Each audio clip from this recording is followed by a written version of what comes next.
As the soul traverses the physical and metaphysical plane, one of the biggest challenges is what is right relationship for our Atman, our true selves, and with the material world around us.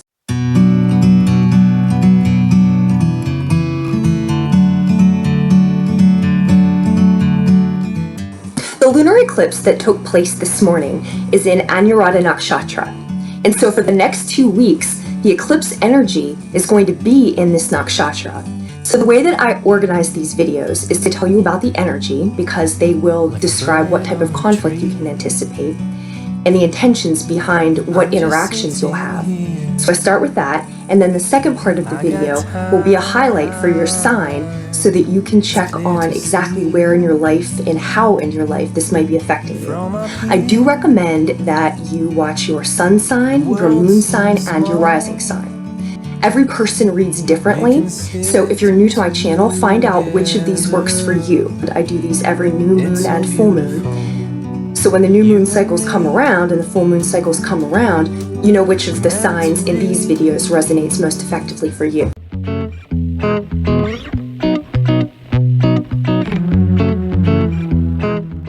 So Anuradha is the nakshatra of dedication and devotion. It is symbolized by an archway, as in the goal, the thing that you're moving toward. The purpose behind Anuradha is dharma, which is right, what is right. And so Anuradha really looks at right relationship. And it's this period in the soul growth where you're becoming more material. And as you become more material, you start to lose your connection with the divine. And so what Anuradha is doing is it's looking at how are we tending to our inherent worth? How are we seeing to that? And specifically, how we are seeing to that through our relationships. So we're looking at several aspects of right relationship.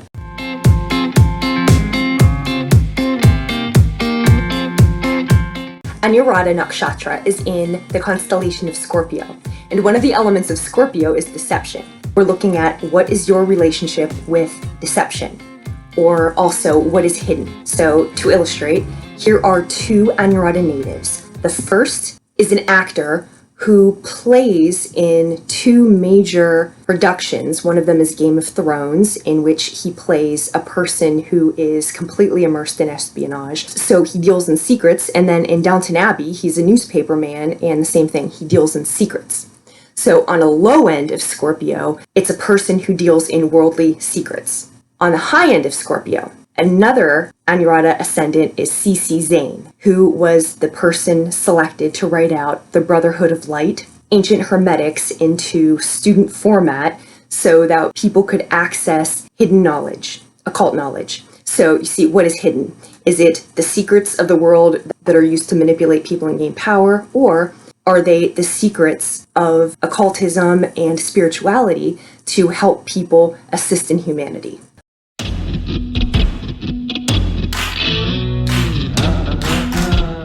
The next element is our relationship with relationships. So what is right relationship when it comes to relationships? The deity associated with Anuradha is Mitra, and Mitra is a god of the sun, and Mitra exposes things, exposes the path. It's interesting, as in lunar eclipses expose things, right? So you have Mitra, the god of the sun, and Varuna is also associated, and Varuna rules cosmic law. Varuna is also the ruler of the deep and in charge of night. So you have Varuna, you have night, and then you have Mitra, day. And here's the thing with it. Night and day are distinctly different. At dawn, they meet, they merge, and one becomes the other. At dusk, they meet and merge, and one becomes the other. While they have these parts where they merge together, they are distinctly separate. Just like in your friends group, in your relationships groups, with your significant other, with anybody you do dealings with. This is business, this is anything. The people you deal with, you contribute to them and they contribute to you because you are each distinctly different.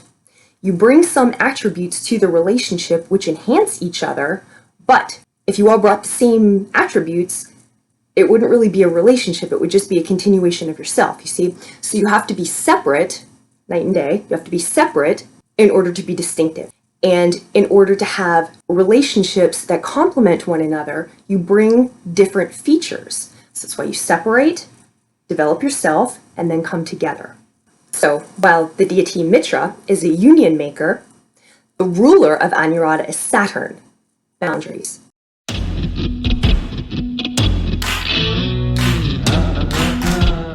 Another item with Anuradha is right relationship with our experiences. Associated with Anuradha is the lotus flower. And the lotus flower is something that has its roots in the mud and then has a long root, and at the top of the water has a beautiful flower that's seen. Now, if you're looking, you only see the beautiful flower, but the beautiful flower is the result of a lot of work and roots in the mud. The enactment of Saturn. With us as humans moving toward divinity, we need to have our roots in the mud. We need to have our roots in humility, based in humility. And why is that?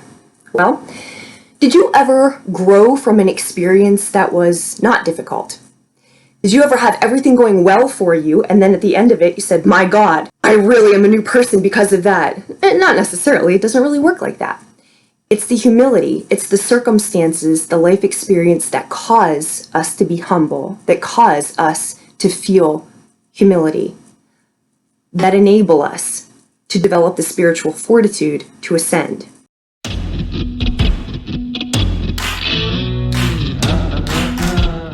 What is right relationship with devotion? Well, if you merge with a thing, you cannot be devoted to the thing. You cannot actually love the thing because it's part of you. It stops, right? If you merge with the thing you are devoted to, you lose the ability to interact with that thing.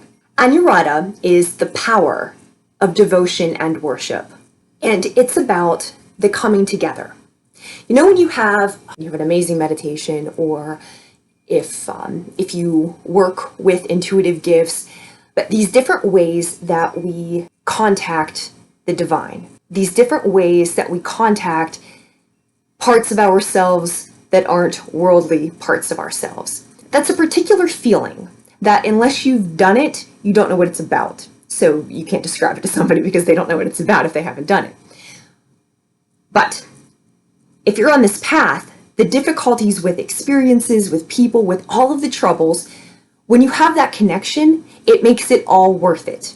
The thing about it, we don't walk every day, all day with that connection. You can step in and out of it. Sometimes you stay with it for longer periods of time than others, but it's not all the time with you. And in a way, you see, that makes it a bit more special because you can connect with it, and then you can come back and do your work here in the material plane with the knowledge of what you really are and with the knowledge of what you can truly access. So that's another way that Anuradha expresses. We individuate from our bliss so that we can interact with and appreciate our bliss.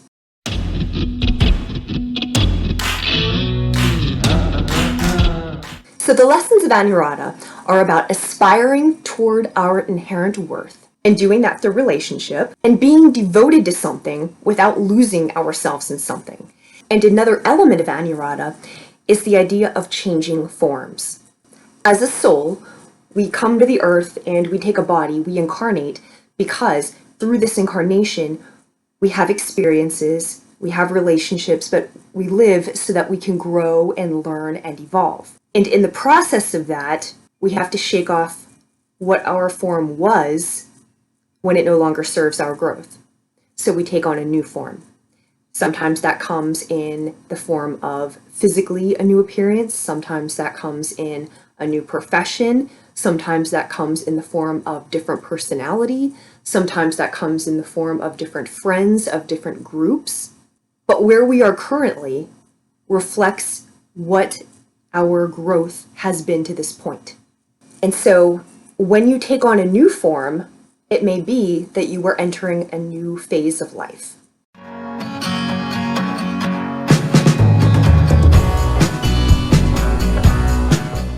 So whatever's happening, whatever's coming and going, what you do with eclipses is you just let it go.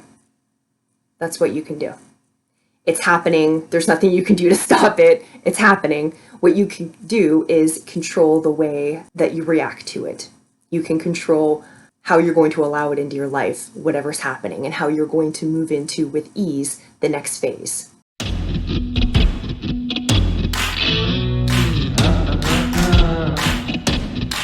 Cancers.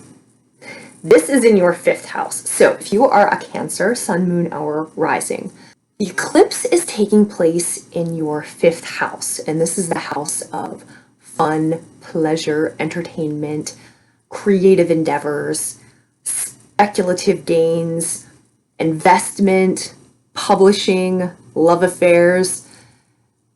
So, kind of good news, bad news. All right. First thing is, because there's an eclipse, watch for something in the 5th house to go away. Lunar eclipses take things out, eclipse things out. So if you are having a casual love affair, maybe that's about over now. Creative projects that you might be part of that maybe you were wondering about. Anything that's not solid, an eclipse gets rid of. Usually, like sometimes it's out of the blue, but usually it's not exactly out of the blue. You saw it coming. There have been, even if you didn't think it would end so quickly, so abruptly, it's usually not something that was going fabulously and then all of a sudden it stopped. There maybe were some signs. You didn't know that the signs were going to be the end, but that's how an eclipse works. So welcome, and there you are. Now, across the way from 5th house is 11th house of friends, networks, associations, like you on a global stage. So this Anuradha energy is looking at, are you in right relationship with the things that you are creating and with the people you associate with? This is just straight up from the video, right? With the people. Are they the caliber of people who represent you? Are they the level of people who represent you? This is something that socially sometimes it's looked at kind of a mean thing to do. When you are selective about who's around you, like you're not in jail, you don't have to take everybody who they give, but you're allowed to have a standard and you are allowed to decide who's in your group. So as far as your 11th house people are concerned, think about it like a record label. What level is everyone at? So what level are you at? How have you invested in yourself? How have you developed your craft? And who do you want around you? Because who you have around you, your label, your group, yeah, that will reflect what your level is. So you can see yourself in them, they can see themselves in you. This is the level that you are at. This is what you have graduated to. And anybody who doesn't belong at that level doesn't belong at that level. It's not personal, they belong somewhere else. But for your level and what you're doing, are you in a situation with people on a big scale and then even creatively, like what you're bringing into the world? Are you in relationship with things that are contributing to your best good? Are you in relationship with things that are allowing you to be a better version of yourself? Or are you contributing in such a way that you're really helping other people become a great version of themselves, but they're not contributing to you? Because that's not right relationship. That's not what this energy is about. This is about equal reciprocity. And it's like the idea about high tide, all boats rising in a high tide. And everybody has to contribute to that high tide in a group of friends. So your creative endeavors, the people you are around, the things that you do for fun, are these things, are you in right relationship with these experiences? That's what the energy is asking you about. Is it taking you in the place that you want to go? Another item, all right, so we want to watch for sudden change. We want to see if we're in right relationship with our creative endeavors, with our love affairs, with whatever we're doing for fun. And we want to see if we are in right relationship with our groups, our networks, our associations, who we're with by choice. And then the third element is What secrets are there? What elements are maybe in your friend group? What secrets, like what version of you did somebody know in the past? What thing did you do that you sitting here today watching this video, you wouldn't do the same thing? So whatever happened, it was something that happened when you were a different form of you. It's done, right? But you're not really keen on it being brought up again. So again, look, fifth house, 11th house axis. But what secrets do you wish people wouldn't know? Because anything you wish to keep hidden remains in your shadow, and anything that remains in your shadow has power over you, has control over you. Scorpio is about control. Why it is crucial to look at it now is because you're changing forms. You are becoming something better. You are becoming something different. You are evolving. And where you're going, you don't need that baggage with you. You don't need to be controlled by some invisible element. That's not how you do things. So now is the time.